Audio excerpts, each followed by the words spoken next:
धन्यवाद अमन जी। सच की तलाश में निकला एक सन्यासी, सच की तलाश में निकला एक सन्यासी, छोड़ राजमहल बना वो जग का वासी। शांति का पैगाम बुद्ध ने है फैलाया, शांति का पैगाम बुद्ध ने है फैलाया, दुख से है मुक्ति हम सबको है सिखाया। करुणा की गंगा बुद्ध ने है बहाई, करुणा की गंगा बुद्ध ने है बहाई, अहिंसा के दीपक दुनिया में है जलाए। मन को शांत कर सत्य को अपनाए, मन को शांत कर सत्य को अपनाए, बुद्ध के मार्ग पर देखो हम सब चले आए, बुद्ध के मार्ग पर देखो हम सब चले आए।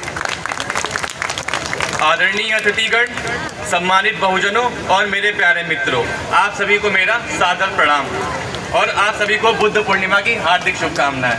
मैं प्रशांत गौतम आप सभी के सामने इस बुद्ध पूर्णिमा के पावन अवसर पर कुछ भगवान बुद्ध से संबंधित अपने कुछ विचार रखना चाहता हूँ। यह दिन भगवान बुद्ध का जन्म, ज्ञान प्राप्ति, बोधिसत्व और महापरिनिर्वाण का प्रतीक है। बुद्ध पूर्णिमा केवल उत्सव ही नहीं बल्कि मानवता, शांति, करुणा और अहिंसा का संदेश देने वाला एक पवित्र दिन है।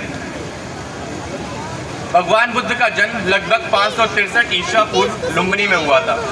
युवा अवस्था में उन्हें संसार के दुखों का आभास हुआ बहुत कम समय में, और उन्होंने सत्य की खोज में अपने घर परिवार सबको त्याग दिया और करीब 8 वर्ष की कठिन तपस्या के बाद बौद्ध गया में एक पीपल के वृक्ष के नीचे बैठ गए और उन्हें वहाँ पे ज्ञान की प्राप्ति हुई।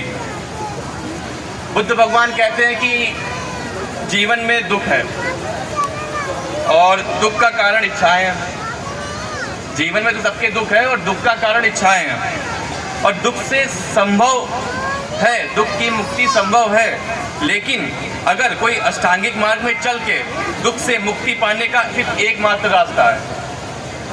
भगवान बुद्ध ये भी कहते हैं कि मनुष्य जैसा सोचता है उसकी सोच वैसी ही होती है, जैसा बोलता है उसकी सोच वैसी ही होती है। अगर कोई मनुष्य शुद्ध तरीके से, अच्छे तरीके से कोई अच्छा कार्य कर रहा है तो उसे आगे चल के खुशियाँ ही मिलती है। अगर कोई मनुष्य मन में कपट रख के, मन में द्वेष रख के अगर कुछ गलत काम कर रहा है तो आगे चल के उसको खुशियाँ नहीं मिलती हैं। और अभी कुछ देर पहले महोदया ने ये कहा कि भगवान विष्णु के अवतार बुद्ध भगवान हैं। हम इससे संबंधित, मैं इसका खंडन करता हूँ कि ऐसा कुछ नहीं है। भगवान बुद्ध कोई विष्णु के अवतार नहीं है। ये सीधा सीधा किताबों में लिखा है, प्राचीन सारी किताबों में लिखा है, NCERT में भी लिखा है कि भगवान बुद्ध का विष्णु भगवान से कोई लेना देना नहीं। बिल्कुल बिल्कुल सही कहा, बिल्कुल ठीक है, क्योंकि जब भगवान बुद्ध आए, उन्होंने समानता का परिचय पूरे समाज में दिया, तो बड़े से बड़े लोगों ने उनका अनादर किया और बड़े से बड़े लोगों ने उनका रोकने की कोशिश करी। लेकिन बुद्ध इतने शक्तिशाली थे कि क्या कहें कि बुद्ध इतने नॉलेजेबल थे कि उनके सामने जो भी आता था बुद्धम शरणम गच्छामि हो जाता था। एक दिन बड़े से बड़े राजा मुनि, ऋषि मुनि उनके पास आए। उन्होंने कहा कि ऐसा आप क्या ज्ञान दे रहे हैं जो आपके पास सब पीछे चले आए। तो उन्होंने नॉर्मल जवाब दिया कि ऐसा कुछ हम ज्ञान नहीं दे रहे हैं। तो उन्होंने कहा हम बस शिक्षा दे रहे हैं और कुछ नहीं। आपको पता है कि जब भगवान बुद्ध ध्यान के बाद कभी अपनी यात्रा शुरू करते थे, मतलब वो 6-6 महीने लगातार वो बैठे रहते थे सिर्फ ध्यान में, और जब 6 महीने के बाद उठकर वो अपनी यात्रा जब शुरू करते थे तो प्रतिदिन करीब 50 से 60 किलोमीटर वो डेली चलते थे। अभी हम लोग सबको बोल दिया जाए कि थोड़ी दूर तक जाना है तो हम लोग तुरंत स्कूटी निकालेंगे और 2 किलोमीटर चले जाएंगे। मैंने जब पढ़ा कि भगवान बुद्ध रोज़ 50 से 60 किलोमीटर डेली चलते थे जब तक का शाम नहीं हो जाती थी। अब मैं आपको इस बुद्ध पूर्णिमा के अवसर पर आप सभी से ये भी बताना चाहता हूँ कि बाबा साहब अम्बेडकर जी ने आखिर बुद्ध धर्म को ही क्यों चुना। बाबा साहब को बुद्ध धर्म में ही प्रज्ञा, करुणा और समानता का संदेश मिला जो कि किसी अन्य धर्म में मौजूद नहीं था। उन्हें लगा कि बुद्ध धर्म में समानता और सामाजिक सुधार की दृष्टि से वो महत्वपूर्ण रहेगा। उन्होंने बुद्ध धर्म को पाखंड, जातिवाद, धार्मिक कर्मकांडों से मुक्त पाया। अब मैं कुछ पंक्तियों के साथ अपनी वाणी को विराम देना चाहता हूँ, अपनी बात को समाप्त करना चाहता हूँ।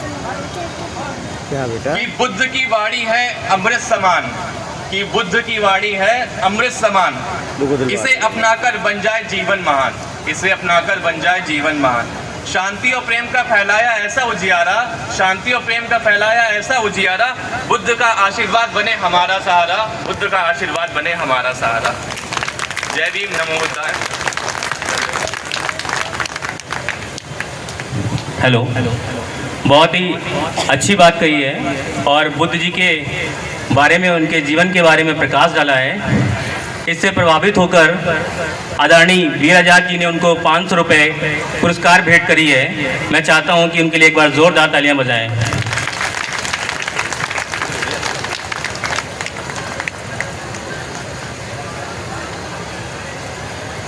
अब इसी क्रम में अरे अरे क्या? अरे हम वीडियो